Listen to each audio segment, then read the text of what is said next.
If someone showed you the money, would you check out new digs? Cool Cribs, a Fox 4 News special report Tuesday at 9. Nobody gets you closer. Fox 4 News.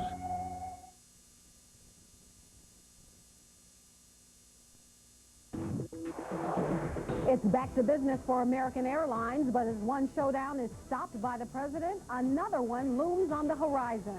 There is an upside for travelers. American is now offering low fares that you won't believe. Also ahead, a shooting at a local bank takes the life of a police officer. We'll give you a live report. And an uninvited visitor makes itself at home on a small boat and won't leave. Don't you leave either. Stay with us. Fox 4 News at 6 starts now. Live from our Dallas studios. This is Fox 4 News at 6. You wonder whether the lesson is ever sufficient so that people realize that there just aren't any winners in these things. It's kind of like you prepare for years to take on the playground bully, and at the last minute, Mom steps in and makes you shake hands. Like it or not, American Airlines is up and flying at least for 60 more days. Good evening. American pilots are forced now to fly by executive order. And opinions differ on whether the president should have stepped into that fight. Our Patricia Guillermo joins us from DFW Airport with some of that reaction. Patricia? Well, it's business as usual for American Airlines here at DFW Airport. There are plenty of passengers boarding planes that they didn't think they'd be flying today. But that was until President Clinton intervened in the pilot strike. And from what we've been hearing from the passengers, say that the president's actions have mixed reviews. It was nice to see that the president intervened and said, no, you can't go on strike. We're going on with flying. I don't think it's a good thing to get involved with something like that. I think they should have let it run its course, and maybe the other airlines could have picked up the slack. We're glad that the president intervened and that we are able to go home. Well, these passengers have President Clinton to thank for flying American today, but the pilots union is not so grateful. For now, the planes are flying, but as Fox 4's Eric Glasser reports, the future is also up in the air. Dallas-Fort Worth, do you copy? Dallas-Fort Worth copies. Captain Richard Fowler will comply. Seattle, do you copy? Seattle copies. Captain Tim Collette. It sounded like a war being waged, and in a way, it was. American Airlines pilots showing solidarity dropped the bomb on AMR, proving their words were not just idle threats. Although we will continue to meet and hopefully negotiate at this point, we have no alternative but to exercise our right to call a strike. But the pilots' plan to bring American to its financial knees was short-lived. President Clinton, citing a financial impact of $200 million a day, took just 4 minutes to order the pilots back to work. That takes away our collective bargaining. We have a right. That is our only tool. We've all acted with integrity this entire 3 years. We have not slowed down. We've flown these airplanes exactly as they're to be flown. And for him to do this, it's wrong. It takes away our right. The pilots' union was not shy about blasting the president. The airline's parent company, AMR, was far more receptive. We're very glad that he took the authority and saw, in fact, that a strike would have been very detrimental to not only our employees and our customers, but literally the entire nation. Several pilots suggested President Clinton's order will do little more than delay the inevitable, citing a lack of trust in AMR management. The company says there's also ill will between the pilots and other airline employees who did not support the strike. Well, I think there's going to be some rebuilding to do among the employee groups because there was a lot of tension among all of the groups. An AMR spokesman says the airline's negotiators felt they were close to a deal when the strike was ordered.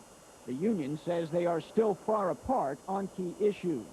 If the two sides still have not hammered out an agreement after 60 days, Congress could impose a settlement. We will fly and continue to fly safe airplanes. We'll deal with this on the ground. In Dallas, Eric Glasser, Fox 4 News. We'll, of course, keep you updated on the American Airlines situation. We'll have another story tonight on Fox 4 News at 10. Reporting live from the DFW Airport, I'm Patricia Guillermo, Fox 4 News. There's also a lot of reaction from other American Airlines employees who would have lost their jobs if the airline shut down. Rebecca Aguilar has more on that story. Zach Robbins and Jeff Betts believe they would have been laid off as package handlers for American Airlines if the pilots would have gone on strike. They're relieved President Clinton has ordered the pilots to work. Well, it's got me 60 more days of work, but, you know, I still have to live every day as it is. You know, in 60 more days, I'm still going to wonder, you know, do I have a job tomorrow? Save money just, you know, predicting that's going to happen. So hopefully something good will happen. American Airlines has more than 90,000 employees. A strike would have forced the company to have major layoffs. Food service handler Sid Donaldson is elated he can work. We're excited. We're very excited. We want to get back to work. We hope everything's resolved. Glad the president stepped in. And hopefully both sides will come to an agreement. They'll be happy. Randy Horner knows he has work today, but wonders whether the pilots will park their planes for good in 2 months. Yeah, I'm relieved, but I think it's just, it's going to come again in the end of 60 days. It's all going to happen again. I mean, it's just kind of, they're playing both ends to the middle. So what do you do in the meantime, Randy? You just have to go along. You know, life goes on. You just have to wait and see what happens. But it's just a temporary fix. That's what I think. But it's work for 60 days, at least. Yeah, you're right there. You're right there. Did you worry about that a lot, about being laid off, that kind of thing? Oh, yeah. You couldn't help but, you know, worry about it. Are you feeling pretty good this morning? Yeah. Excellent. Excellent because you don't have to worry about it, or do you have to think about 60 days from now? At least we know that there's something in the pipeline, so we just have to keep our fingers crossed and keep moving forward. Randy Horner and Joe Schroeder say the threat of a pilot strike has reminded them again, you can't take your job for granted. Rebecca Aguilar, Fox 4 News. Not only is American going to keep flying, but at a big discount. Consumers are going to benefit from the turmoil between American Airlines and its pilots. Price, 50%. Can't beat that. Yeah. What were you going to say originally? It was 504, I believe, and it's 244, less than half. Better still. That's right, American. The offer is good through March 3rd, and if you are a frequent flyer, you will also get double frequent flyer. Riverville Road near Interstate 635. Shonda Lee explains what happened. A lady had came out and she goes, you need to go. There's a robbery. Michael Bastone was just about to enter the Bank 1 on Centerville when gunfire erupted. I heard this first shot go off, and then I started to run, and I heard this, all of a sudden about 20 people came behind me, and they said, officer's been shot, officer's been shot. Jasper Mallard says he was standing on the other side of the bank moments later when the suspect tried to flee. He was standing right there about where the glass is broken, and was just a shooting like that and shooting down. I just counted 5 shots. Might have been more. Another witness says he ducked for cover after seeing the masked man open fire. The cops were yelling at him. He was still standing up. And then I don't know if the suspect, he made a move or what. I heard shots, I believe, and I saw the guy go down the ground. Charles Anderson says he rushed to the scene after getting a call from his girlfriend, who happened to be working inside the bank. I know they're very upset in there. Jan called me and told me that she was, she was crying and very upset. And I told her I was on my way. What did she say happened? She said the bank robber came back. Already this year, there's been 5 bank robberies in the city of Garland, one at this very Bank 1 just 2 weeks ago.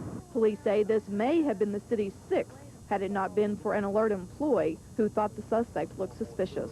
Something didn't look right, so they took the safe way and called the police department, which we asked them to do. That call and a quick response by Officer M.D. Moore may have saved many lives inside the bank, but it cost the officer his life.